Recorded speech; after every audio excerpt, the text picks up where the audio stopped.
नमस्कार मित्रांनो, सध्या प्रेक्षकांचे मनोरंजन करत असलेला लोकप्रिय कार्यक्रम म्हणजेच बिग बॉस आहे।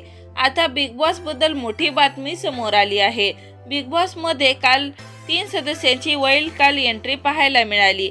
यामध्ये संस्कृती साळुंके, रेवा कोरसे आणि संकेत पाठव या 3 सदस्यांचा समावेश आहे। मात्र या 3 सदस्याची एंट्री प्रेक्षकांना काही पटलेली नाही, कारण हे स्पर्धक प्रेक्षकांच्या जास्त परिचयाचे नाहीत। अनेक प्रेक्षकांनी आता या सदस्याच्या वाईल्ड कार्ड एंट्रीवर आता ट्रोल करायला सुरुवात केली आहे की रेवा तर टेलिव्हिजन मध्ये काम करते, हिला मराठी शो मध्ये का आणलेत? मराठी कलाकार नव्हते का तुम्हाला? काय बकवास वाईल्ड कार्ड एंट्री घेतलीत? आधीच तर बिग बॉसचा TRP घसरला, त्यात हे लोक आलेत म्हणजे आता तर हा शो बंदच होणार। बहुतेक 3 वाईल्ड कार्ड आणलेत, त्यात एक तरी जरा चांगला आणायचा, प्रेक्षकांच्या ओळखीचा। काय फालतूगिरी करत आहात?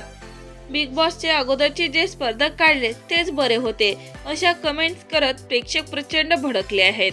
तर मित्रांनो, या वाईल्ड कार्ड एंट्रीवर तुमची काय प्रतिक्रिया आहे कमेंट करून नक्की सांगा। तोपर्यंत धन्यवाद।